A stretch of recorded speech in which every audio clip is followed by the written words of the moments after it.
5천년 전 사람들이 수십 톤짜리 돌을 세웠습니다. 영국의 한 들판에 거대한 돌기둥들이 둥글게 서 있죠. 하나에 수십 톤이나 되는 어마어마한 돌입니다. 그런데 이것은 무려 5천년 전에 세워졌습니다. 변변한 기계도 없던 사람들이 어떻게 세웠을까요? 오늘은 스톤헨지의 오랜 수수께끼를 추적합니다. 먼저 스톤헨지는 어떤 모습일까요? 스톤헨지는 거대한 돌이 둥글게 둘러선 거석 구조물입니다. 넓은 평원 한가운데 돌기둥들이 우뚝 서 있습니다. 기둥 위에는 또 다른 돌이 가로로 얹혀 있죠. 기둥과 기둥이 이렇게 둥근 고리를 이룹니다. 가장 큰 돌은 키가 사람의 몇 배에 이릅니다. 무게는 하나에 수십 톤이나 되죠. 가까이 서면 그 거대함에 압도당합니다. 5천년 세월에도 돌은 여전히 그 자리에 있죠. 수많은 왕국이 사라지는 동안에도 묵묵히 서 있었습니다. 그 자체로 거대한 수수께끼인 셈입니다. 그럼 이 돌들은 얼마나 오래된 걸까요?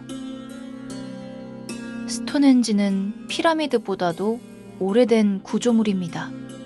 우리는 흔히 이집트의 피라미드를 가장 오래됐다 여깁니다. 하지만 스톤헨지는 그보다도 먼저 세워졌습니다. 5천년 전이면 글자도 흔치 않던 시절이죠. 문자가 없으니 기록도 남아있지 않습니다. 그래서 누가 세웠는지 글로 전하는 게 없죠. 게다가 스톤헨지는 한 번에 지어진 게 아닙니다. 수백 년에 걸쳐 조금씩 더해졌죠. 여러 세대가 대를 이어 이 일에 매달린 겁니다. 그러니 스톤헨지는 한 시대가 아니라 여러 시대의 작품입니다. 그럼 이 거대한 돌은 어떻게 옮겼을까요? 놀랍게도 어떤 돌은 수백 킬로미터 떨어진 곳에서 왔습니다. 스톤헨지의 돌은 모두 같은 돌이 아닙니다. 가장 큰 돌은 비교적 가까운 곳에서 가져왔죠. 하지만 작은 돌 일부는 아주 멀리서 왔습니다. 무려 수백 킬로미터 떨어진 먼 산에서요, 수톤짜리 돌을 그 먼 길을 옮긴 겁니다. 학자들은 통나무 굴림대를 썼으리라 봅니다. 돌 밑에 통나무를 깔고 굴려서 밀었다는 거죠. 강에서는 뗏목에 실어 물길로 옮겼을 수도 있죠. 어느 쪽이든 엄청난 사람과 시간이 필요했습니다. 기계 하나 없이 오직 사람의 힘으로 해낸 겁니다. 그럼 그 무거운 돌을 어떻게 세웠을까요? 사람들은 흙 언덕과 지렛대로 돌을 일으켜 세웠습니다. 옮기는 것만큼이나 세우는 일도 어려웠습니다. 수십 톤짜리 돌을 똑바로 세워야 했으니까요.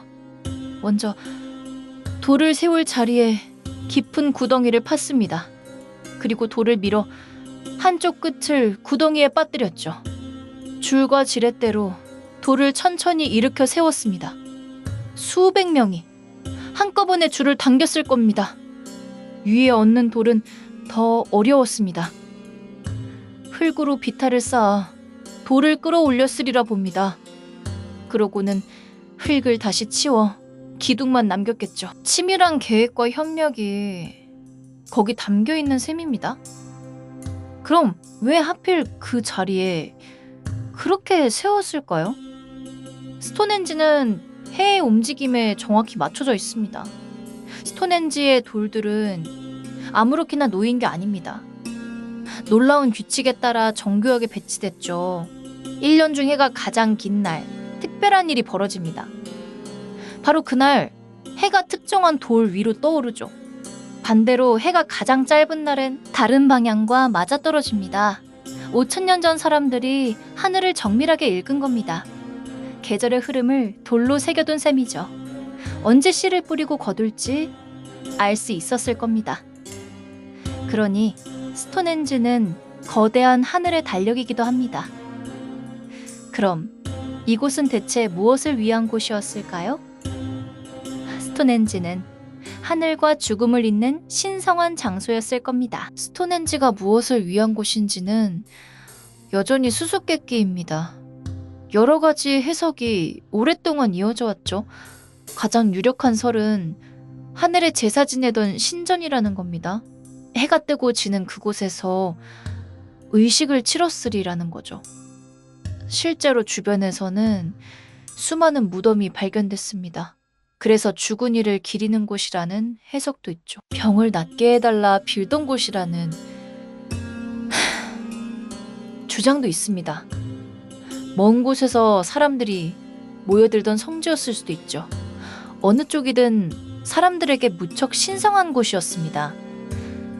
하늘과 땅, 삶과 죽음이 만나던 자리였던 셈이죠. 그럼 이걸 세운 사람들은 누구였을까요?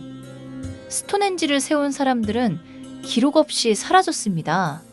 이 거대한 일을 해낸 사람들은 분명 대단했습니다. 하늘을 잇고 수백 년을 이어 돌을 세웠으니까요. 하지만 그들은 자기 이야기를 글로 남기지 못했습니다. 문자가 없던 시대였으니까요. 그래서 그들의 이름도 믿음도 알 수 없죠. 남긴 것이라곤 오직 이 거대한 돌뿐입니다. 돌은 남았지만 그 마음은 사라진 셈이죠. 우리는 돌을 보며 그들의 마음을 짐작할 뿐입니다. 그 침묵이 스톤헨지를 더 깊은 수수께끼로 만듭니다. 그럼 이 돌은 우리에게 무엇을 남길까요? 스톤헨지는 하늘을 향한 인간의 오랜 마음을 보여줍니다. 우리는 아직 많은 것을 알지 못합니다. 누가 세웠는지, 정확히 무엇을 빌었는지 모르죠. 하지만 한 가지만은 분명히 느낄 수 있습니다. 사람들은 하늘을 우러러 무언가를 간절히 빌었다는 것을요. 계절을 읽고 죽음을 기리며 신에게 다가갔죠. 그 간절함이 수십 톤의 돌을 옮기게 했습니다. 우리가 별을 올려다보는 마음도 그와 다르지 않죠? 5,000년 전 사람과 지금 우리가 그렇게 이어집니다. 스톤헨지는 그 오랜 마음을 돌에 새긴 편지인 셈입니다. 다음에 거대한 돌을 볼 때 그 마음을 떠올려 보세요. 자, 정리해 봅시다. 스톤헨지는 거대한 돌이 둥글게 둘러선 거석 구조물입니다. 피라미드보다도 오래된 5,000년 전의 구조물이죠. 어떤 돌은 수백 킬로미터 떨어진 곳에서 왔습니다. 사람들은 흙 언덕과 지렛대로 돌을 일으켜 세웠고요. 스톤헨지는 해의 움직임에 정확히 맞춰져 있습니다. 하늘과 죽음을 잇는 신성한 장소였을 겁니다. 하지만 그것을 세운 사람들은 기록 없이 사라졌죠. 스톤헨지는 하늘을 향한 인간의 오랜 마음을 보여줍니다. 수수께끼를 추적하는 시간, 수수께끼 아카이브였습니다. 흥미로우셨다면 구독과 좋아요 부탁드려요. 당신의 추리는 댓글로 남겨주세요.